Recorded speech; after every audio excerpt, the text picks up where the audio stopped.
मुझे यहाँ अपने विचार व्यक्त करने का मौका दिया। मैंने विगत वर्ष कक्षा 10वीं में बोर्ड परीक्षा में मेरिट सूची में 9वां स्थान प्राप्त किया था और आज मैं आप सभी से इसी के बारे में बात करने जा रही हूँ जिसके लिए हम सभी प्रयास करते हैं और वो है सफलता।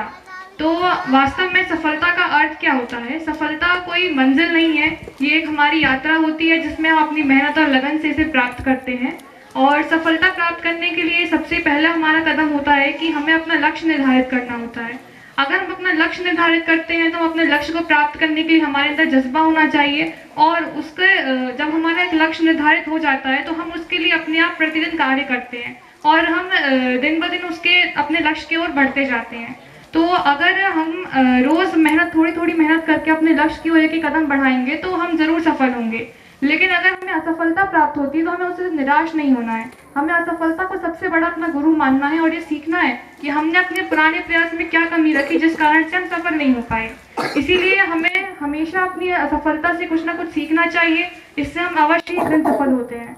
जब मैं कक्षा 10 में अध्ययन कर रही थी तब मैं प्रतिदिन विद्यालय जाया करती थी, वहाँ जाके पढ़ाई किया करती थी और मेरे जो शिक्षक थे वो मुझे जो भी पढ़ाते थे उसे अच्छे से पढ़ा करती थी और घर आकर के प्रतिदिन मैं 4 से 5 घंटे खुद से भी अपनी सेल्फ स्टडी किया करती थी और सब कुछ अच्छे से जो मेरे शिक्षक कहते थे कि जो कुछ भी पढ़ने कहते थे मैं वो सब पढ़ती थी। अपने शिक्षकों की पूरी और अपने माता पिता की पूरी बात मानती थी कि उन्होंने जो जो कहा मैं सब वो पढ़ा करती थी और मैं अपनी जो सफलता है उसका पूरा श्रेय अपने माता पिता और अपने शिक्षकगणों को देना चाहती हूँ जिन्होंने मुझे इतनी अच्छी शिक्षा दी और समय समय पर मेरा मार्गदर्शन भी किया। और मैं बस आप सभी से यही कहना चाहूँगी कि अपनी जो पढ़ाई की सीमा है उसे हमें बढ़ाना चाहिए दिन ब दिन। कभी हमें ये नहीं करना चाहिए कि अब आज हमने पढ़ लिया तो अब नहीं पढ़ेंगे। हमें रोज कुछ ना कुछ पढ़ना चाहिए जिससे कि हमें ऐसा नहीं कि हमने एक दिन पढ़ा फिर हमने नहीं पढ़ा।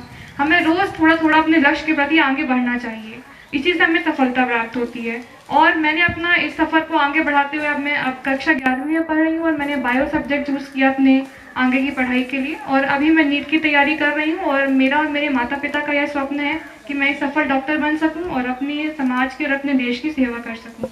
धन्यवाद।